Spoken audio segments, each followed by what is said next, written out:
దేవుడు ప్రార్థన ఆలకించుటకు సిద్ధముగా ఉంటాడండి. యథార్థమైన ప్రార్థన, నీతి కలిగినటువంటి ప్రార్థన, ఆయన చిత్తానుసారమైనటువంటి ప్రార్థన మనం చేయగలిగినప్పుడు ఆ ప్రార్థన ఆయన అంగీకరించి మనకు సహాయం చేస్తాడండి.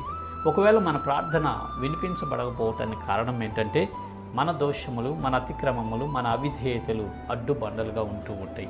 ఎప్పుడైతే మన అతిక్రమాలు, మన దోషాలు, మన పాపాలనియు ప్రభువైన యేసు రక్తంలో కడుక్కొని మనం ఉతుక్కుని తెలుపు చేసుకుని పరిశుద్ధపరచబడిన వారమై ప్రార్థిస్తామో ఖచ్చితంగా ఆయన జవాబు పంపించే దేవుడై ఉన్నాడు. దేవునికి స్తోత్రం, హల్లెలూయా. చూద్దాం లేఖన భాగము, మొదటి రాజుల గ్రంథము 9వ అధ్యాయము 3వ వచనంలో ఈ రీతిగా రాయబడి ఉన్నది. నా సముఖమందు నువ్వు చేసిన ప్రార్థన విన్నపములను నేను అంగీకరించి తిని. దేవునికి స్తోత్రం, హల్లెలూయా. ప్రియమైన దేవుని పిల్లలారా, ఇక్కడ సొలొమోను రాజు ప్రార్థన చేసేటంట. ఆ ప్రార్థన